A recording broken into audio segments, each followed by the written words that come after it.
I'm doing again. Watching one movie and podcasting about it.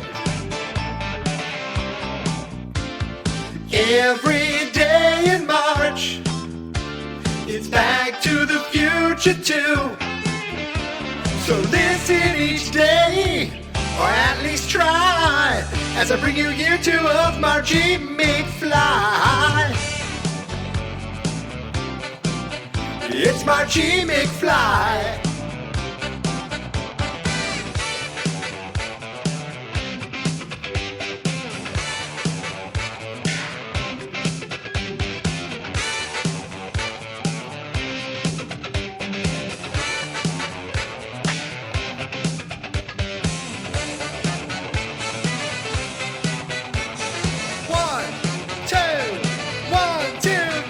It's Marchy McFly.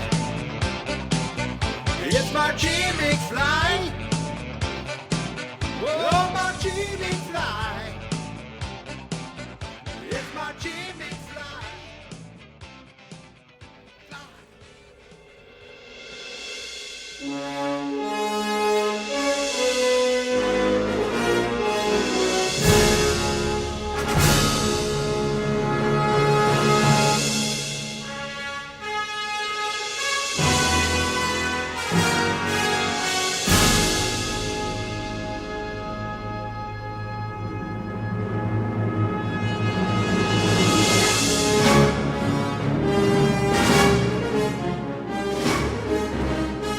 Welcome in, my friends, to the show that never ends. Unless, of course, you're talking between like April 1st and the end of February, whether it's the 28th or the 29th, depending on whether you're leaping or not. This is the return of Marchy McFly, my month-long celebration of all things Back to the Future. This year, of course, being year 2 of Marchy McFly, it also means that we'll be covering, as you may have guessed, every single day in the month of March. I will be watching and podcasting about Back to the Future 2, The Deuce, Part 2, I was going to say the Ocho, but that's an 8. Ladies and gentlemen, I am thrilled to be back. My name is Mike. You can find me on Twitter and Instagram at Geek Mentality. This podcast is called Geek Mentality, but for the next month, I have taken it over to be nothing but Marchy McFly 2. I am thrilled and excited to bring this, to be doing this again. You know, I started doing month-long like little podcasts that are, you know, specifically themed years ago when I started doing Movie Month. And I was doing, you know, a movie every day that I've never seen before and podcasting about it every day in June. And year 9 is coming up this year, which is going to be crazy. And I thought, you know, what if I could do something else, something similar to Movie Month, like a month-long celebration, but instead of doing 30 movies in 30 days, I did one movie over an entire month. And that started kind of where we are today. It started with Jawgust. And I watched Jaws every single day in August and did a podcast about it every single day in August. And I thought it was great because it was one of my favorite movies. And what it did was help me appreciate it and love it even more. And I thought, well, what if I could do something like that for my favorite movie of all time, which is Back to the Future? And thus I thought I could do something in October, call it Doctober, or I don't know. And then a light bulb went off, like right near me. Someone turned the light on in a room and I said, hey, turn that off. I'm podcasting in here. And then I had an idea, and the idea was Marchy McFly.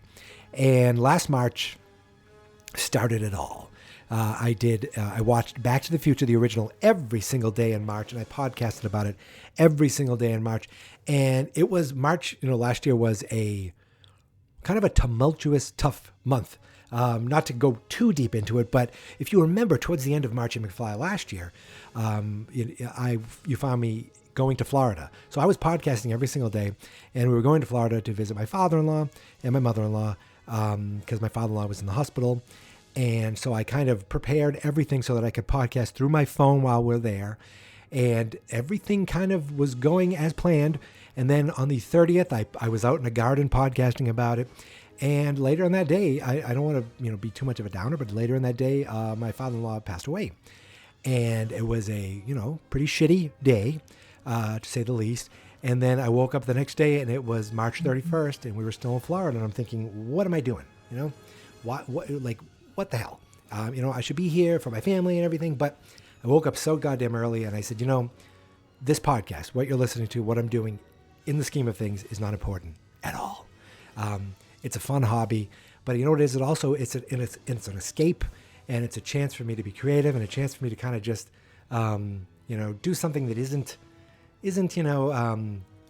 dealing with the real world. And I enjoy that. So that morning I was up really early. I watched the movie and just kind of spent the day with family. And then that night, you may have heard me. I was walking. I did the story of Back to the Future where I talked about Back to the Future, and I just went for a long walk by myself around the neighborhood and walked for like over an hour just talking into my phone. And my wife was already asleep. It wasn't like I was abandoning anybody. This was late at night. Everyone was sleeping, and I was like, I'm up. I got to do this. I wanted to do this for me, just to kind of finish what I started. And I'm not saying like, look at this, even terrible family tragedy won't stop me from doing a podcast. That's garbage. It really was just me being like, you know what? I want to finish this. It's something that'll just kind of, be therapeutic for me even. And, I just, it was not a lot of effort. So I had a lot of time to myself and I did it. And, I am okay with that. I don't want to say I'm happy I did it. It came out so wonderful. I'm just okay that I did that. And, it's been a year almost, which is crazy to say the least. And we're back in March and I'm actually up in my in-laws' house right now. And there'll be a new adventure because my mother-in-law's in Florida. And I'm going to tell you right now, in the end of April, guess who's flying down to Florida to drive his mother-in-law back to New England? That's right. Who has one thumb pointing at his face and is the best son-in-law in the world? Me. It's me. But until then, I'm on vacation this week, and I thought, what a nice time to sit down and start this road all over again. And I don't want to focus on sadness. I don't want to focus on negativity, but I almost felt like I wanted to mention it just because the dude was such a major part of my life. The man was such a major part of my life, from the age I was 17 up until, last year. And I don't know what else to say. It's just that it was reality. It happened. And I didn't mention it when I did the last episode because I didn't feel like it. And I feel like mentioning it now. So it is what it is. And, it's sad. And if you read the notes, I said I dedicate this to my father-in-law, my George. That was the note of the pod. I didn't do it in the episode, but I wrote it on the show notes. But I'm here now, and I'm here and ready to just kind of focus on what's ahead. And what is ahead of me is 31 straight days of Back to the Future 2. Now, with August, let's get back in a good mood. Ooh, let's come shake out. Okay, let's get happy. With August, I said to myself, there is no effing way I'm going to watch Jaws 2, Jaws 3, and Jaws 4 for 31 straight days. But what I did do was do a August 2 one day. So on August 1st, I watched Jaws 2. I'll do that again for the next 2 years. But that's very different from Back to the Future because Back to the Future 1, 2, and 3 to me was like this is my favorite movie series. This is a perfect trilogy. Yada yada yada. I love Back to the Future 1. Of course I'm going to do 2. Of course I'm going to do 3. All it's going to do is make me love these movies even more. And I knew going in that a lot of people are like, Back to the Future 2 isn't, it doesn't hold a candle to the first one, I guess you could say. And I watched it today, and there was a ton I love about it. And I can't wait to talk about that all month long with you. I don't want to go talk about too many details because there are things I'm like, oh, I want to talk about that. Oh, I want to talk about that. Ooh, I got to take notes here and there. Today, I just watched it as the first day, and was very excited to kind of be like, here I am. This is kicking it off. I'm like, when do I start it? When do I start it? And I watched it at breakfast this morning. But I was watching it going like, why did they do that? And why was that necessary? And what the hell does that mean? And like, there were a lot of things where I said, the plot of the story is following. Oh, wait, when they get back to 1985, then it's perfect. Well, it's good. And was Billy Zane Southern in the original Back to the Future? Like, there's a lot of questions that came up. But, that ending of Back to the Future 2, to this day, still just brings a giant smile to me. It's a perfect kind of, middling ending, meaning like it like just gets you all excited for what's coming next year for us. And so no matter what, like the things where I go, well, that's kind of dumb, or why did they do that? Or they didn't need to do that. No matter what, the end of Back to the Future 2 to me is so perfectly done that I can't wait to just kind of delve into it more. When I think Back to the Future, I wanted to, last year I did Back to the Future and Me, and kind of talked about my personal feelings to the movie, or just my personal memories of the movie. So this one, Back to the Future 2, I did see in the theater, 1989. I went with my brother. There probably were some other kids, but I know for sure Sean, my brother, was there. And I think I knew that they were filming Back to the Future 2 and 3 together at the same time. But or maybe I thought they were doing it back to back. I'm not sure how they did it, but whatever it was, like Back to the Future 3 was ready to go. And right at the end of 2, it says to be concluded, and then boom, all of a sudden you're pretty much given a trailer to Back to the Future 3. And I was like, oh my goodness gracious, I have to wait another year, which is now 32 years ago. And what I loved is I bought this on Google. Now, I don't know if it's the same everywhere it's streaming, but I bought this through Google because I didn't want to worry about like it being on a streaming platform and having, is it still there in a few days or so? So I bought it so that I can watch it every day without any worry, and I could download it, have it offline if I need to. And this version has the end, the Back to the Future 3 little thing, and it says coming summer 1990. And I'm assuming they all have that, but it has been so long since I've seen it that I'm not even sure I ever finished the DVD version of it. I would fall asleep with it sometimes, but I remember it being on the VHS version. So this was like the first. I bought this box set, and of course it had this, Back to the Future, the Back to the Future 3, and that, I've said it before, I'll say it again, The Secrets of the Back to the Future trilogy, hosted by, super weirdo Kirk Cameron, and he was on the cover of Tiger Beat back then. Now he's on the cover of, whatever Ricky Schroeder's favorite magazine is probably, but he talked about the things with like this confusing stuff with Biff, because if you watch it, it kind of makes no sense. There's lots of nonsensical things in there. There are things in there I like. There are things like, they always joke about Back to the Future predicted this and predicted that. But there are a lot of things where it's like, well, obviously there was never at this point, there was never a real sequel plan, because this is what they did. Like, hey, there are many things where I'm like, wait, take Jennifer out of the car. Why? And what? And like, and why do both kids look like Michael J. Fox and neither one look like Elizabeth Shue?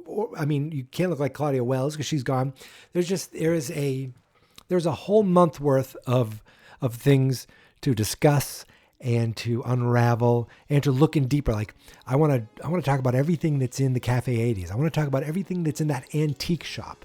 We're going to have days about that. I'm going to look up articles about Back to the Future too. Things that, little Easter eggs that we might miss. The fact that I didn't realize Charles Fleischer is in this version as old and young. I was wondering why he was in old makeup. Now I realize because he was there young too. Just all kinds of like, there were just a lot of like, what? But there are so many things that I still quote to this day. If I see ooh la la, I go ooh la la. Or I think my brother and I have said a million times, I think you took your wallet. I swear that has been said multiple times. Sometimes I said to my wife, you're my girl, which is, he didn't say that in part 1, right? He says that in this one, creepy Biff. But then there are things where, this was before CGI. This was before digital effects. And they did pretty damn good effects as far as the flying cars. I have a question about that. We'll get there. There's so many things to unravel and unpack this month. I'm watching right away going, wait, how come? And I don't want to talk about it too much now because, as I said, we have a month ahead of us. But what was I talking about? Oh, the effects. Just the fact that how they did the effects. And again, I'm going to talk about that more. Especially the effect with, two characters played by the same actor in the same frame. Where nowadays, they could do it seamless. Like they can have them hugging each other. They can have them, playing leapfrog. And you'd be like, oh, that looks really, really real. Look at that. There's 17 Jake Gyllenhaals. They all look fine to me. But back then, it was kind of, still that you're on one side of the screen and I'm on the other side of the screen. But here's some tricks of how we have them interact. And I love that stuff. This was around the time where I was starting to really get into the movie making too. So watching that video over and over, reading articles and magazines about it, catching like in the middle of the night on TV 38, like secrets of movie making, showing the train, all that stuff. I love it. I love it. I love it all. And I cannot wait to talk about it all. This is a celebration of Back to the Future 2. I didn't mean to make this a downer of an episode in any way. I just wanted to kind of, I wanted to not ignore that. That's all, really. And I think that's it. So I've got a nice iced coffee next to me. I'm going to take a sip. Mm-hmm. Oh, that's really good. And I watched Back to the Future 2 today. For the first time in a while have I seen this movie all the way through. It is one of those movies that I have on my in my Google Music, I guess it's YouTube Music now, so I could fall asleep listening to the audio of the movie. And I've done that a few times, but watching it all the way through, it has been a long time, and I am very excited to dive more into this movie and really talk about the stuff I love, talk about the stuff where I'm like, and, talk about the stuff where I'm like, oh, well, I guess they had to do that, or they had to do this, or, oh, there's some product placement, and all that stuff is fine, but it's like, it's almost like, well, we have a sequel and we did this, so let's just come up with something. Let's throw something together. And it felt like at certain points I said, it's a little sloppy why this was done. And this choice was only made only so this could happen. Like common sense wise, you wouldn't do this, but they did it so that this could happen, so that that could happen, so that this, blah, blah, blah, blah, blah, blah, blah. And also, Marty, you got to tune that guitar. I don't care how bad you hurt your wrist. Tune your guitar. That's it, my friends. Day 1 in the books. Let's celebrate. You can find me on Twitter and Instagram at Geek Mentality using the hashtag Marchy McFly. Use the hashtag Marchy McFly. Share the hashtag Marchy McFly. Get it tattooed over your left pectoral, just like hashtag Marchy McFly. And then maybe, like, if you need a picture of me, I can send you a photo of me and you can have that underneath it. But yes, this is just the beginning. I can't wait. I'm looking forward to a fantastic month talking about a movie that I think growing up I thought I loved. And now I know I really enjoy. And I'm not trying to be a downer about that either, but I'm just really looking forward to it and always wondering, well, what if this and what if that? And, you think, oh, geez, how much time are you going to spend talking about this movie? I'm going to spend an entire month. So there will be more discussion, more thoughts. There will be dumb music, dumb skits. I'm not, that's what I love is I have nothing planned, literally nothing. And there was, except for there were little things I wrote down last year. I said, I never did that. Maybe I should do that this year. So I'm excited to let my creative juices flow. That's kind of gross when you think about it. And I am excited now to let you go So thanks again for listening. As I said, on Twitter and Instagram, Geek Mentality. The Facebook page is Fans Not Experts. The website, fansnotexperts.com, where everything I do is available. And this month it's going to be a lot of Back to the Future too. So until tomorrow, my friends, thank you for listening. Thank you for subscribing. And for the first time in a while, I can say it. Here is my theme song. This is my podcast. I made it. Geek Mentality's what I named it. And I think you should listen and subscribe, 'cause I'm kinda funny and awesome. I think that I'm worth your time, and I'm kinda handsome. My mom says, please listen and please subscribe. At least listen to this episode. Fans Not Experts.